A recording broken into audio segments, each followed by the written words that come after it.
Hello students, आज का जो हमारा टॉपिक है वो है डिवीजन्स ऑफ नर्वस सिस्टम। जैसा कि हमने पहले भी पढ़ा है कि हमारा जो नर्वस सिस्टम है वो टू पार्ट्स में डिवाइडेड है, central nervous system and peripheral nervous system. So first of all हम सेंट्रल नर्वस सिस्टम को डिटेल से पढ़ेंगे। सेंट्रल नर्वस सिस्टम दोबारा से आगे फर्दर टू पार्ट्स में डिवाइड होता है, that is brain and spinal cord. So सबसे पहले ब्रेन है।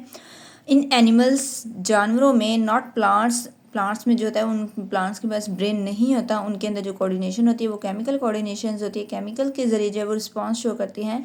इन animal all life activities are under the control of brain. ठीक है, जानवरों में तमाम की तमाम उनकी लाइफ एक्टिविटीज़ जो होती हैं वो किसके कंट्रोल होती है? ब्रेन के कंट्रोल होती है। ब्रेन ही उन तमाम एक्टिविटीज़ को कंट्रोल कर रहा है।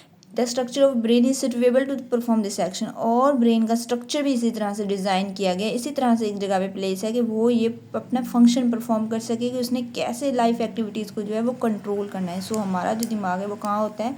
ऊपर होता है। सो लोकेशन का है, brain is situated inside a bony cranium. अब क्रैनियम क्या होता है? हमारे पार्ट ऑफ स्कल, खोपड़ी का एक हिस्सा है जो कि एक हड्डी से जो है वो कवर किया होता है। तो ब्रेन वहाँ पे सिचुएटेड होता है, जैसे कि ये हमारा फेशियल साइड होता है ना, हमारी फेस में हमारी खोपड़ी का ये फेशियल साइड होता है, चेहरे वाला साइड। और जबकि ये हिस्सा जो होता है वो क्रैनियम होता है। सो ब्रेन हमारा क्रैनियम में जो है वो लोकेटेड है। अब मेनिंजेस क्या होती है? इनसाइड क्रैनियम के इनसाइड में brain is covered by 3 layers called meninges. ठीक है, ब्रेन को जो है वो 3 लेयर्स ने कवर किया हुआ था, उसे हम मेनिंजेस कहते हैं। अब इन मेनिंजेस के अंदर जो है वो कैपिलरीज भी होती है। ठीक है, ये 3 लेयर्स है, इसने जो है वो ब्रेन को इस तरह कवर किया होता है। ये क्रैनियम होगा एंड इसके अंदर जो है वो 3 लेयर्स होती हैं।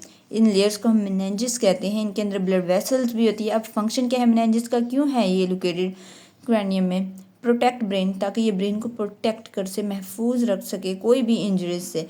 Provide nutrients, oxygen to brain tissue through the capillaries. और इन मेनिंजेस में जो होती है वो ये कैपिलरीज भी प्रेजेंट होती हैं, जो क्या करती हैं? हमारी ब्रेन टिश्यूज़ को, ब्रेन सेल्स को जो है वो न्यूट्रिएंट और ऑक्सीजन मुहैया करती हैं। ठीक है, अब वेंट्रिकल्स भी हमारी जो है वो ब्रेन में प्रेजेंट होती हैं। हम लोगों ने वेंट्रिकल्स जो हैं वो कहाँ पढ़ा था? हम लोगों ने वेंट्रिकल्स पढ़ा था हार्ट में। ठीक है, हार्ट में पढ़ा था कि उसके चैम्बर्स होते हैं, वेंट्रिकल चैम्बर्स एंड आर्ट्रियम। तो ब्रेन में भी वेंट्रिकल्स होते हैं। The brain contain fluid filtered ventricles. ठीक है, ब्रेन का जो वेंट्रिकल्स होते हैं उनके अंदर फ्लूइड फिल हुआ होता है। These are continues with the central canal of nervous system. ये ना सिर्फ ब्रेन बल्कि स्पाइनल कॉर्ड की सेंट्रल कैनाल तक भी फैला हुआ होता है। मीन कि ये ब्रेन है तो इसके आगे से ये सेंट्रल कैनाल है, तो ये वेंट्रिकल्स यहाँ पे होगा और यहाँ से ये जो फ्लूइड होगा वो पूरी इस तरह सेंट्रल नर्वस सिस्टम की कैनाल से लेके दोबारा से जो वापस वेंट्रिकल तक जाएंगे।